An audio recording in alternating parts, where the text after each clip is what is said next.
So that ending, eh? What an awesome ending for Arrow. Series 3, Episode 2. Uh, I'd say it's a very big plot twist. We finally see Thea as this potential next arch enemy of Oliver. And that's what I think that the series is going to go. I kind of presume that, judging by the end of the last series, where she ends up going with Malcolm Merlyn. But I believe that she will become Malcolm Merlyn's sidekick and possibly successor. And as obviously a successor to a title which has a lot of power still, even though many believe Malcolm to be dead.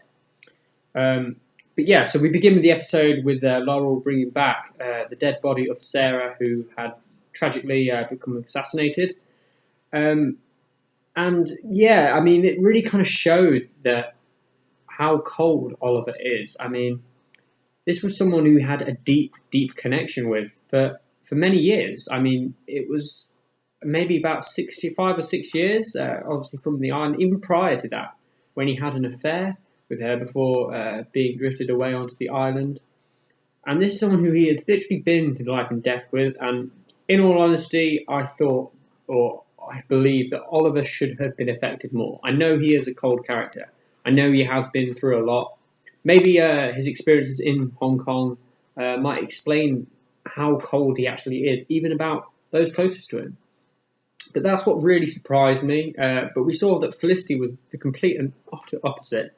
She was completely and utterly affected by Sarah's death. And I think that even she showed that she wanted to enjoy life. And that led her to join the new CEO of Queen Consolidated, who a lot of people were kind of suggesting, will he be the next bad guy? Will he, won't he? And I'm not sure. I mean, I do think that he would, or he's definitely got the power, the wealth to possibly be the new baddie. And unless I'm mistaken that he is a comic book character, which I don't think he is, I mean, please, correct me if I am wrong.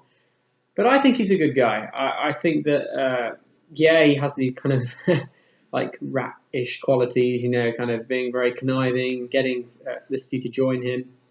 A little bit manipulative, but even he says that he had to manipulate people to the position he got. He's a businessman. But I think that also changing the name from Starling City to Star City, of course, Star City is actually the name of the city in the Arrow comics. So I think that shows that this character, I'd like to believe he's good. I mean, if he becomes a bad guy after naming it Star City, it just, it just sounds a little bit off to me. So I'm personally going to draw towards the fact that I think that he is good. But then again, I can kind of see the other side of the point. But yeah, one of the main questions is the regard of whether you think Laurel will become the next Black Canary. It's very possible, and I think it is very well hinted at, such as when I think that Oliver says to Laurel, saying that Sarah's been trained by assassins, and even she got killed. What use are you going to be? And I think it was that kind of point. Maybe Laurel might have felt a bit useless by it. And maybe this might lead her to go away and train. However, I do think it's going to be a bit of annoying because Sarah was a badass, and I think that she was probably, maybe not even Black Canary level. Black Canary is one of the greatest martial artists in history.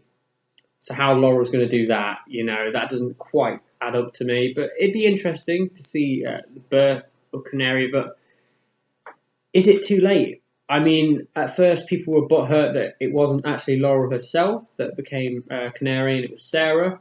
However, I liked Sarah. I thought that she was a good character, and I thought that she was a good Black Canary, personally. And while I think Laurel could potentially be a very good Black Canary, a bit more of a refined character, yeah, is it too late? I don't know. But it'd be interesting to see what happens. I do probably think that she will become the next Black Canary at some point. She will probably go away and train. But still, it showed that the highlights of Laurel as a human being and how she coped with it. And it shows that she really is engrossed with this whole vigilante organisation of Arrows. And you can tell that because she didn't even go to the police. Now, that was a very, stark transition. I think that she definitely does have a bond or an affiliation with these vigilantes. So maybe that's where she'll go. Maybe she'll become one. I don't know. I mean, a lot of people are becoming vigilantes. We've got Roy becoming vigilantes. We've got Thea potentially becoming the villain. So, you know, and that leads me to my next point. In fact, actually, I'll go to this point first. I better mention this. And that is Arrow's fight with the masked assassin who wielded the bow. Pretty awesome fight. I mean, I've got to kind of comment on it. It was a good fight. It was a bit of a plot twist to find out that he actually wasn't the main killer. But I didn't think he was. I thought that he was just a one-episode character, and I kind of felt like that the whole way through, that how Oliver was coming very close to catching him. Didn't quite think that he had the character depth there to become a main villain. There's no build-up of the story. In all honesty, I believe that maybe if it's not Thea or Malcolm that has killed Sarah, I believe that it will be someone who Oliver Queen met during Hong Kong. Possibly his mentor in Hong Kong. I mean, who knows? But yeah, going back to the ending, pretty awesome plot twist, and this definitely shows that Thea is becoming quite the badass. But yeah, anyway, that'll end my review. I will be reviewing this show every week.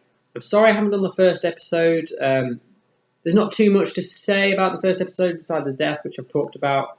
But from here on, I will be reviewing Arrow episodes, by the week. So please stay tuned. I will get a bit better at this. It's obviously only my second review. So thank you very much, and see you later.